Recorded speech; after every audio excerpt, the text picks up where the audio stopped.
नमस्कार, hot topic में आपका स्वागत है। मैं हूं अखिलेश शर्मा। राजद्रोह की धारा 124 ए को लेकर सुप्रीम कोर्ट ने आज एक बड़ा फैसला सुनाया है। सुप्रीम कोर्ट के इस फैसले के मुताबिक राजद्रोह की धारा में कोई नया केस अब दर्ज नहीं होगा। सुप्रीम कोर्ट ने सभी लंबित मामलों पर भी रोक लगा दी है। राजद्रोह में बंद लोग जमानत के लिए अदालत में जा सकते हैं। कानून पर केंद्र सरकार पुनर्विचार करने की बात पहले ही कह चुकी है। कानून पर पुनर्विचार तक 124 ए में एफआईआर करना ठीक नहीं। नई एफआईआर होती है तो संबंधित लोग कोर्ट जा सकते हैं, ये सुप्रीम कोर्ट ने कहा है। साथ ही ये भी कहा गया है कि नई एफआईआर के मामलों का कोर्ट तेजी से निपटारा करे। दुरुपयोग रोकने के लिए राज्यों को केंद्र सरकार निर्देश दे। जुलाई के तीसरे हफ्ते में इस मामले पर फिर से सुनवाई की जाएगी। पिछले कुछ दिनों में राजद्रोह कानून के बढ़ते इस्तेमाल पर सुप्रीम कोर्ट ने पूरी तरह से ब्रेक लगा दी है। कहा है कि 1870 से चले आ रहे इस कानून का तब तक इस्तेमाल न हो जब तक सरकार इस पर पूर्ण विचार नहीं कर लेती। कानून मंत्री किरेन रिजिजू ने कोर्ट के फैसले का सम्मान करते हुए ये जोर दिया कि सभी संस्थाओं को अपनी लक्ष्मण रेखा में रहना चाहिए। We have made our position very clear, and we also informed the Honorable Court about the intention of the Honorable Prime Minister. Beyond that, if anything else have happened, I don't know. But one thing I must say is that we respect the court, we respect the independence of the court. But there are things which is called Lakshman Rekha. All the organs of the state must respect each other.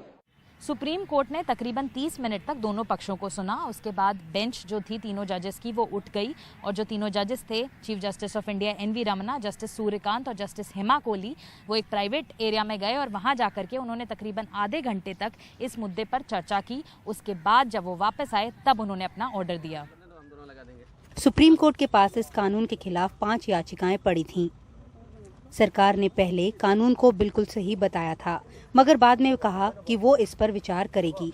बताया कि प्रधानमंत्री भी यही चाहते हैं, लेकिन विपक्ष इसे मोदी सरकार की हार बता रहा है।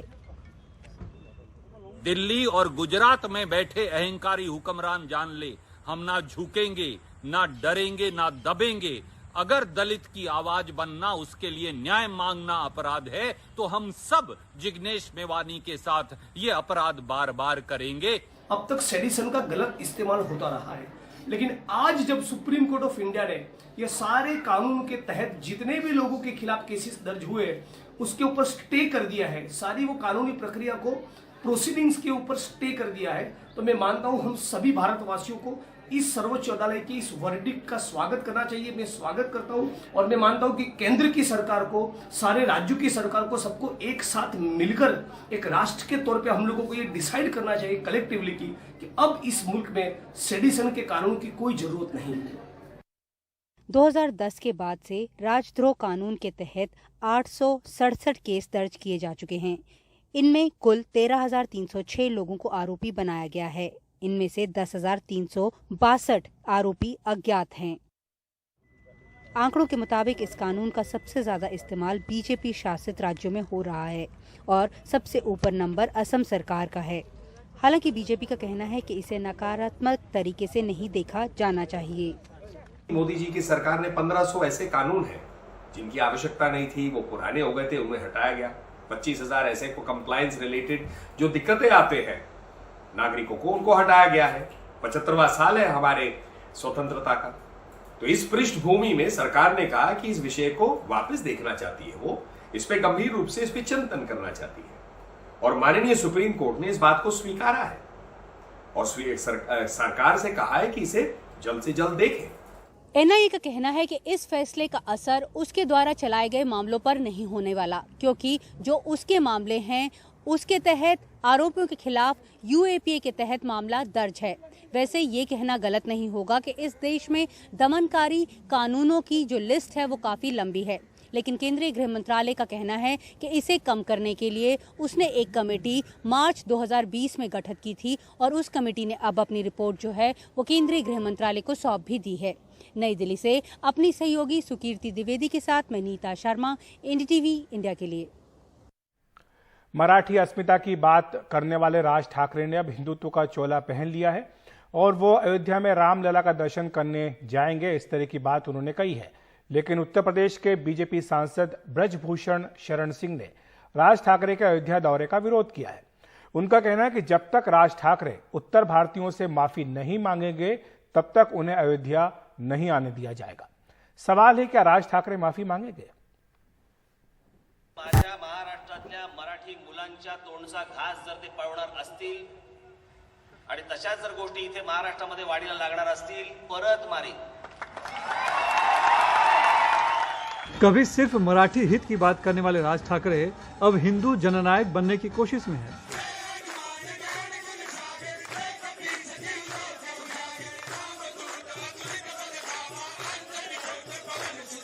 इसीलिए पहले मस्जिदों पर से लाउडस्पीकर हटाने का मुद्दा उठाया और अब 5 जून को अयोध्या जाकर रामलला का दर्शन करने वाले हैं। लेकिन बीजेपी के एक सांसद ब्रजभूषण सिंह ने यह कहकर राज ठाकरे के दौरे का विरोध कर दिया है कि जब तक राज ठाकरे उत्तर भारतीयों से माफी नहीं मांगेंगे तब तक उन्हें अयोध्या में घुसने नहीं देंगे। कि जिसने उत्तर भारतीय के नाम पर रिक्शे वालों को मारा हो, ऑटो वालों को मारा हो, परीक्षा देने जो बच्चे गए हों उनको मारा हो, गर्भवती महिलाओं पर भी जिसने दया न किया हो, जिसने उत्तर भारतीय और मराठी मानुष का बीज बोया हो, अस्पताल में दवाई कराने जो गया हो उसको भागना पड़ा हो, मजदूरी करने गया हो उसको भागना पड़ा हो, तो जो उसके कृत्य हैं 2008 से लेकर के आज तक, अभी तक 2-3 महीना पहले तक, तो मैंने एक बयान दिया कि उत्तर भारतीयों से उनको माफ़ी मांगना चाहिए और हमारे मुख्यमंत्री जी को नहीं मिलना चाहिए, और अगर वो माफ़ी नहीं मांगते हैं तो उनको घुसने नहीं दूंगा। सवाल है, क्या राज ठाकरे माफी मांगेंगे? इस संबंध में राज ठाकरे ने बहरहाल अभी तक चुप्पी नहीं तोड़ी है, कुछ नहीं बोला है। लेकिन बाल लाल का कहना है कि जो घोषणा की है 5 जून को अयोध्या जाने की, वो खुद राज ठाकरे ने की है और अपने जवान पर हमेशा वो कायम रहते हैं और इस पर अगर कुछ बोलना होगा तो वही बोलेंगे। साहब उसके ऊपर बात करेंगे, जो साहब का सब्जेक्ट है उसके ऊपर मैं बोलना अच्छा नहीं है, वो साहब बात करेंगे। दरअसल राज ठाकरे की छवि उत्तर भारतीय विरोधी है और उनके लोग रेलवे की परीक्षा देने आए उत्तर भारतीय युवकों की पिटाई कर चुके हैं, फेरी वाले और टैक्सी चालकों को भी पीट चुके हैं।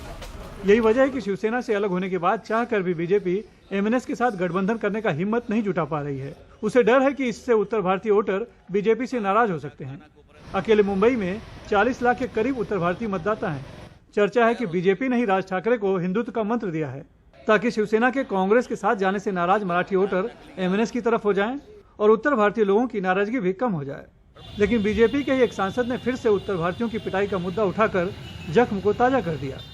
मुझे विरोध करने का कारण समझ में नहीं आ रहा, लेकिन मेरी स्पष्ट राय है कि जो भी श्री राम के चरणों में जाना चाहता है उसे जाने दिया जाए। भगवान राम का दर्शन करने वाला व्यक्ति, उसके अंदर इतना परिवर्तन आता है कि वो सज्जनों की पहचान करना सीख जाता है और साथ ही साथ दुर्जनों का समूल नाश करना सीख जाता है।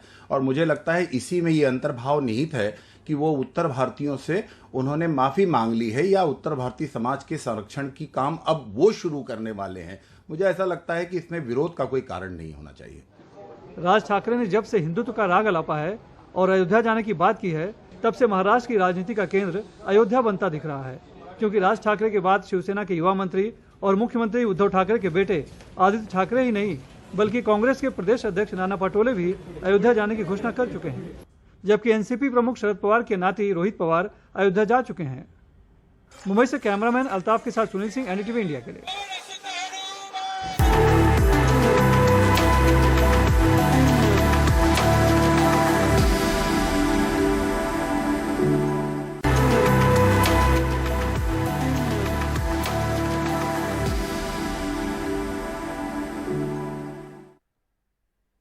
हरियाणा सरकार ने आतंकवाद निरोधी दस्ता गठित करने का फैसला किया है। हरियाणा के गृह मंत्री अनिल विज ने आज गृह और पुलिस विभाग के अधिकारियों के साथ बैठक के बाद कहा कि इस दस्ते में डीआईजी और एसपी रैंक के अधिकारियों की नियुक्ति की जाएगी।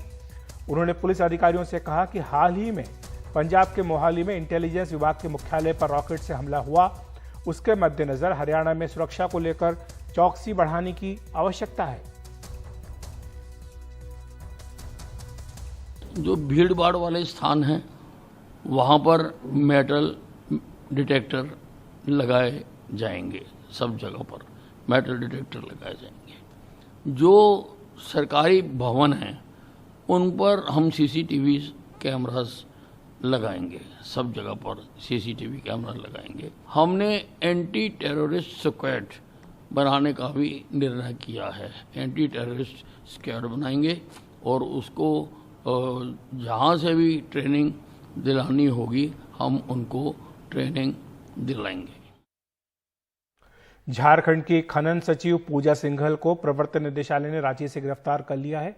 सिंघल आज खूंटी में मनरेगा घोटाले और अन्य आरोपों से जुड़े मनी लॉन्ड्रिंग मामले की जांच के सिलसिले में लगातार दूसरे दिन प्रवर्तन निदेशालय के सामने पेश हुई थी।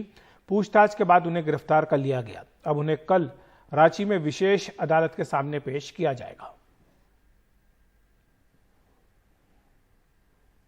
और हॉट टॉपिक में इतना ही। देखते रहिए NDTV इंडिया।